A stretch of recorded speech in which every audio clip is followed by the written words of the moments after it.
Magandang umaga po. Dito napakalaki po ng sunog dito sa may General Trias po, sa may Barangay San Francisco. Malapit po yan sa may Lasante Auto Supply po. Mga bumbero, patulong na po.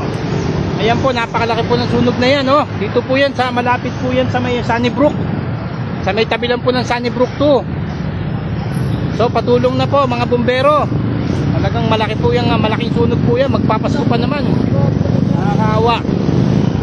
Ayan po, at ako'y napatigil po rito para tumawag po ng mga bumbero.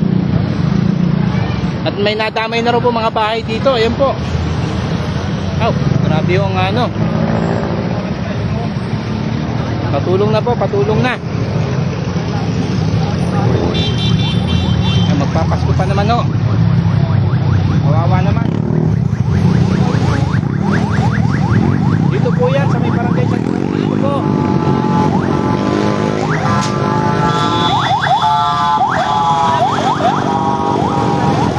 Napakalaking sunog po niyan, mga ano, kawawa naman po, magpapasko. Nakakatakot po niya, madamay pa po itong mga to. Lalo na po itong auto supply na to, eh nako, napakarami pong gamit dito ng ano. Ano mo lang, babanti mo na kayo, sir. Ayun na po, ayun na po. Pero kuya, pili na lang po. No, patulong na po, patulong na.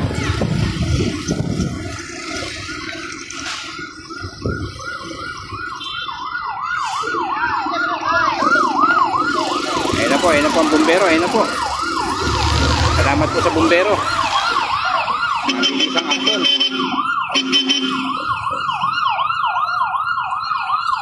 Ayun na po.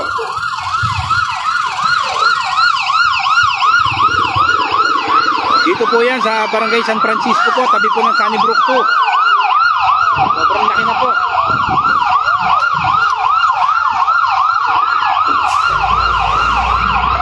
So, maraming salamat po sa mabilisang action po ng ating bumbero po sa General Trias po. Sana may maampat po agad.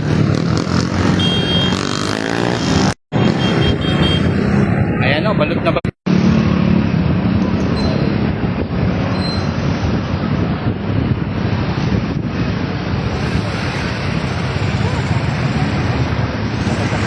Grabe na po yan. Sobrang laki. Magpapasko pa naman, oh. Nakakaawa ang pamilyang nasunugan.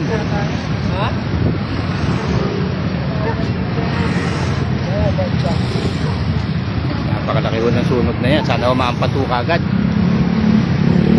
So yun po, at sana po makita po ng lahat at makabackup na po kagad yung mga bumbero po natin. Maraming salamat po sa inyo.